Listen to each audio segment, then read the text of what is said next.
16तम वार्षिक उत्सव अभिनंदन साप्ताहिक खबर कागजर लोहिया एकाडेमी भुवनेश्वर अनुष्ठित होती आम 11 जन प्रतिभावान व्यक्ति को सम्मानित करुचु। प्रतिवर्ष ए कार्यक्रम विभिन्न जिला मानक पालन करा जाए। साहित्य को रुचि रखुवा लोक मानू नहीं ये अनुष्ठान गढ़ी उठी।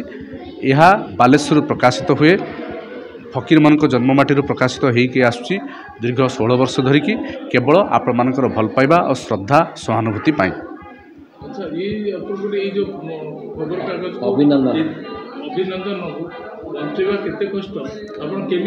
देखंतु सारा भारत वर्ष रे खबर कागज वर्तमान विपदगामी कहीं सरकार आम खबर कागज गुड़ा को विज्ञापन दबारे टालुटुल नीति अवलंबन करुछंती।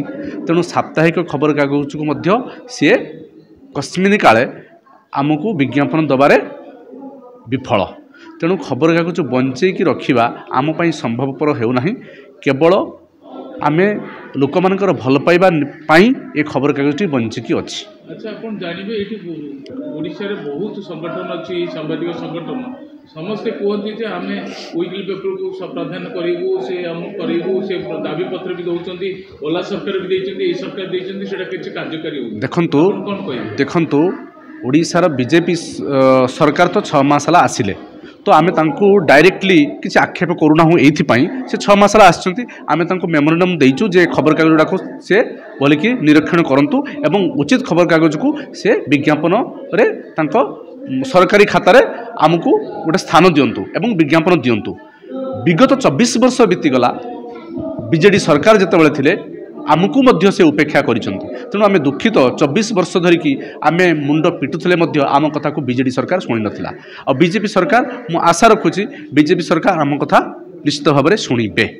मु सबुबले मो ना हूँ रविरथ, चेयरमैन क्षुद्र मध्यम संवादपत्र महासंघ ओडिशा। मु सबुबले सान सान खबर कागज को प्रोत्साहन करवा एवं ताकू सहायता करवा एवं से कागज केमती प्रतिष्ठा लाभ करिवो से दिगरे मु सबुबले यत्नवान। आपण मैंने जानी मु आज मध्य सभा कही जे क्षुद्र संवादपत्र माने जो संवाद साधारण लोकंकर कथा लिखती बड़ खबर कागज माने संपूर्ण भाव में से विफल होती। कहीं बड़ खबर कागज माने साधारण कथा लिखुना केवल कॉर्पोरेट हाउस रो संवाद एवं बड़ मंत्री विधायक एमानक भाषण छड़ा से माने साधारण लोकंकर समस्या उपस्थापित करिवारे संपूर्ण भाव में विफल होती।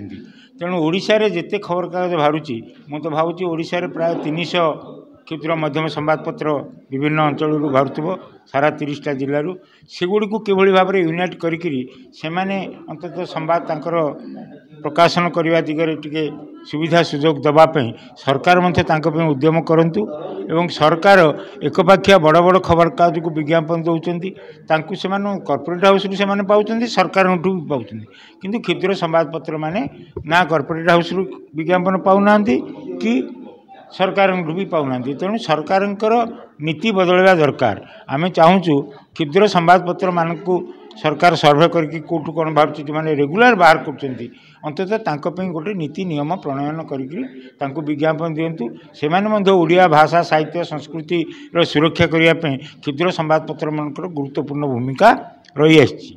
तेणु आज बालेश्वर जो खबर कागज बाहर अभिनंदन उत्सव में मत डाकी अभिनंदन जनाऊँगी एवं आशा करुँच समस्त को प्रोत्साहन करवा मोर धर्म मु प्रोत्साहन करके आसी।